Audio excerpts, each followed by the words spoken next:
a fire engine showdown. Representing Europe, it's an Anglo-Swedish collaboration. A Volvo truck complete with firefighting equipment from Saxon. It's up against the KME Kovac. It's the brand leader of North America. A powerhouse of chrome, steel and elite firefighting apparatus. At ease, gentlemen. Today, we are welcome guests at the US Air Force Base in Lakenheath, Britain. But today's not about the battle for air supremacy.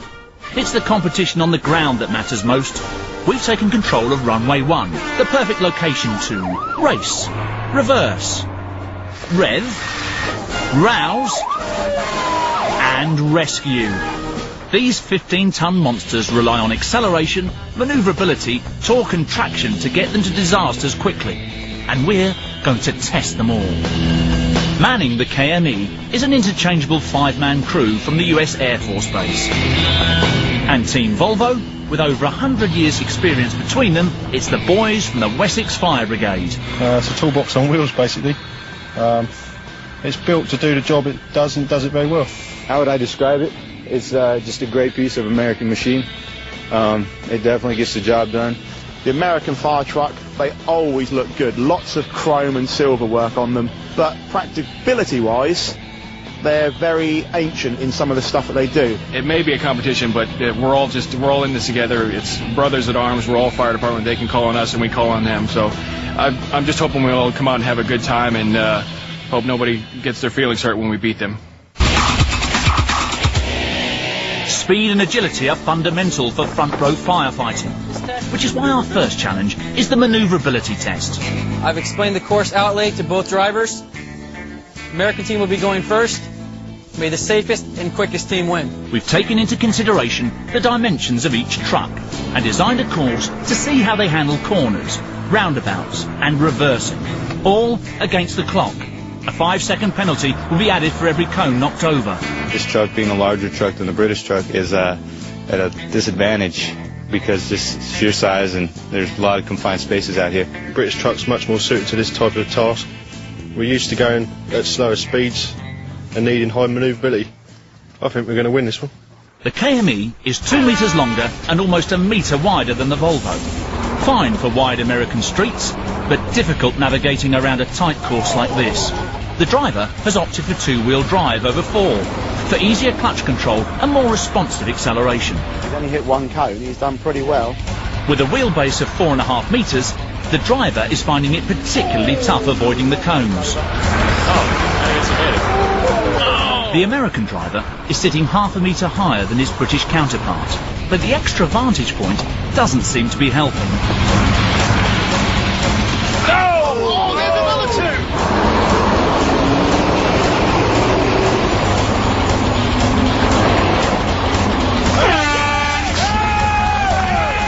After penalties, the American time is 4 minutes, 35 seconds. That's a mean machine! The American team had a total of 6 penalties. It was a little tough. Tight corners, sharp turns. Now it's up to the British guys to see how they do. Against the American fire truck, this appliance will perform excellently. Its turning circle's magic. You wouldn't believe the turning circle on this. Every feature on the Volvo is built to help it navigate round tightly knit, crowded European cities. Its automatic gearbox and leaf spring suspension make slalom and reversing easier. Now, this is what these are designed for, not for speed, but for manoeuvrability. The agility is fantastic on these trucks. With a turning circle almost half that of the KME, this appliance is one of the most nimble fire trucks ever built.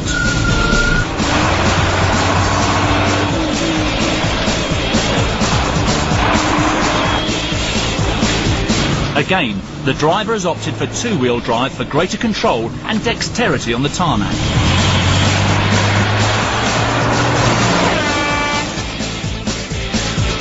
You went the wrong side of the cone. Did I? Yeah. Only 1 point. Get your coat.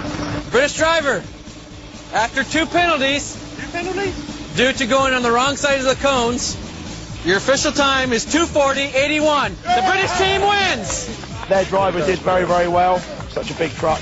But this is exactly what our driver is taught to do and exactly what we're used to on British roads. So big isn't always beautiful. Speak for yourself. First test down, and it's one up for the Swedish Volvo, proving its superior handling and agility in tight spaces. This challenge is all about volume. We want to determine just how much noise these machines can make. This is a large truck, carries a lot of water, a lot of equipment, a lot of people, so it can really rev some revs and make it really loud. Basically, we're going to do like we always do. The Americans, we always come out big, loud, make a lot of noise, kick a lot of butt, and most of the times we win.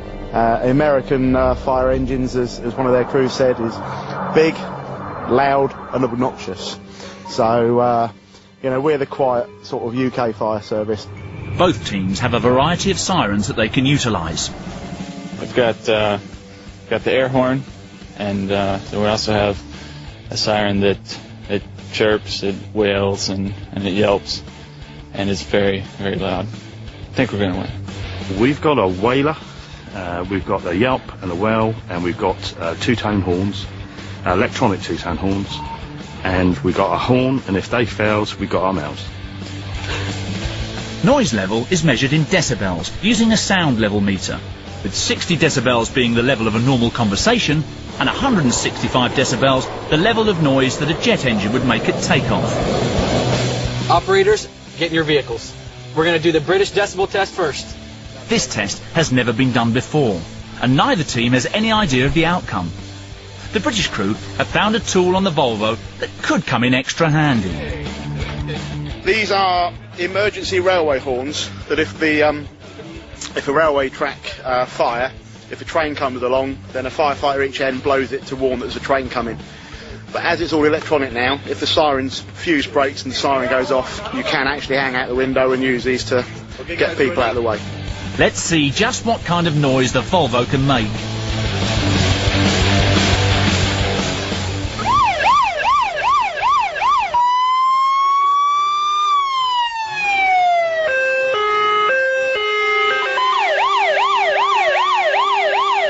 Trying to get a few extra decibels, the British team resort to desperate measures.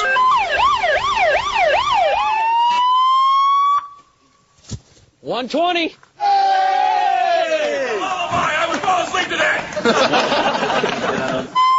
That may qualify as a lullaby in the States, but in the UK, 120 decibels is about equivalent to standing near the speakers at a loud rock concert. Time to see what the KME has to offer.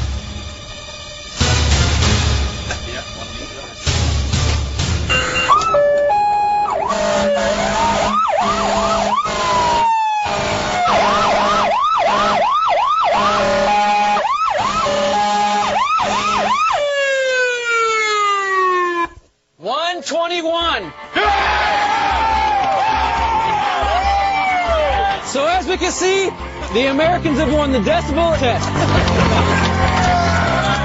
I think they did well. They did well. They worked with what they had. You know, that's all we can do these days. We were robbed. No, we're British. We're refined, and we have tea and cucumber sandwiches and things, and we're just much quieter. But I'm sure we'll beat them later on, won't we?